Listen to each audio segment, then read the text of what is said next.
बिस्मिल्लाहिर्रहमानिर्रहीम। अस्सलामुअलैकुम, मैं हूं सफिया खान। शामिल करते हैं हेडलाइंस।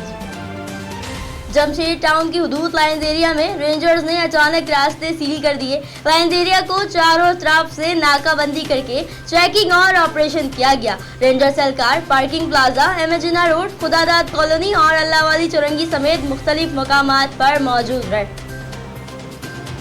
एसएसपी कोरंगी मोहम्मद अली रजा ने जराइम, क्राइम और स्ट्रीट क्रिमिनल्स को रोकने के लिए तमाम डीएसपीज और एसएचओज को स्नैप चेकिंग सख्त करने की हिदायत कर दी। डीएसपी लांडी खालिद जावेद और एसएचओ लांडी ने 7 लांडी नंबर 6 में स्नैप चेकिंग शुरू कर दी। स्ट्रीट क्राइम को रोकने के लिए डिस्ट्रिक्ट कोरंगी पुलिस मुतहर्रिक हो गई।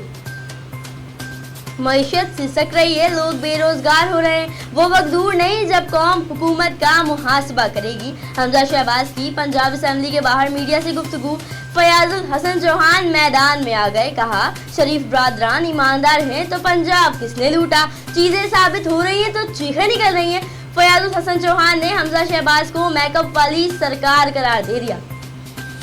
कौमी असम्बली में प्रोडक्शन ऑर्डर की गूंज। बिलावल भुट्टो जरदारी बोले, जरदारी हमारे सदर रह चुके, इनके प्रोडक्शन ऑर्डर क्यों नहीं निकाले गए। ये जो चल रहा है वो जमहूरियत के लिए मसला है। आसिफ अली जरदारी और दीगर कैदी अरकान के प्रोडक्शन ऑर्डर जारी करने का मुतालबा।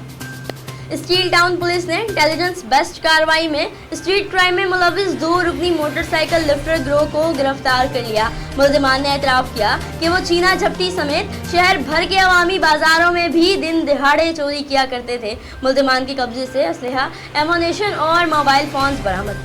कराची में बिजली की आंख मचोली, शहरियों पर तवील लोड शेडिंग की कयामत टूटने का भी खदशा। के इलेक्ट्रिक और निजी पावर प्लांट के दरमियान 22 साला मुआहदा आज रात 12 बजे खत्म हो चुका। वफाक से 150 मेगावाट बिजली की फराहमी भी तातुल का शिकार। फिलवक्त इतना ही। मजीद खबरों और अपडेट्स के लिए विजिट कीजिए हमारी वेबसाइट csnlive.tv। इसके अलावा आप हमें ट्विटर और फेसबुक पर भी ज्वाइन कर सकते हैं। देखते रहिए CSN।